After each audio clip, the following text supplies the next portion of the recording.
மறுசுவை சமைப்போம் சுவைப்போம். கடாய் குஜராத்தி இது சூப்பரான ஸ்பெஷலான கிரேவி குஜராத்தி ஸ்டைலில் பண்ணியிருக்கோம்.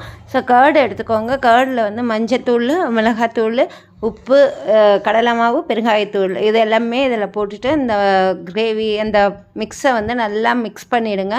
மாவு எல்லாமே இந்த கர்டில் நல்லா மிக்ஸ் ஆகிடும். இது தனியாக எடுத்து வச்சிடலாம். இப்போ கடாயில் எண்ணெய் வச்சுட்டு கடுகு, ஜீரகம், கொத்தமல்லி, காஞ்ச மிளகாய், பச்சை மிளகாய் எல்லாத்தையும் போட்டு நல்லா வதக்கிடுங்க. அது கூட வெங்காயம், தக்காளியும் போட்டுக்கலாம். இதை நல்லா வதக்கிட்டு நல்லா வதக்கின ஸ்டேஜ் வந்தோடனே உப்பு தேவையான அளவுக்கு அதுக்கு மட்டும் போட்டுட்டு இந்த கிரேவியை இது கூட ஆட் பண்ணிவிட்டு தேவையான அளவுக்கு உப்பு போட்டுக்கோங்க. இதுக்கு சிம்மில் வச்சுட்டு நல்லா கலரிட்டே ஒரு 5 or 10 minutes இருந்தால் போதும். அது அப்படியே தண்ணி வேணும்னா கொஞ்சம் ஆட் பண்ணிக்கோங்க. இன்னும் கொஞ்சம் நல்லா சிம்மில் வச்சுட்டு நல்லா இதாகணும். இப்போ கடலை மாவு எடுத்துக்கோங்க. கொத்தமல்லி, வெங்காயம், உப்பு, மஞ்சள் தூள், மிளகாத்தூள் இது எல்லாத்தையும் மிக்ஸ் பண்ணி பஜ்ஜி மாவு மாதிரி ஸ்டேஜுக்கு இதை வச்சுக்கோங்க. இதை எண்ணெயில் டீப் ஃப்ரை பண்ணி எடுத்திங்கன்னா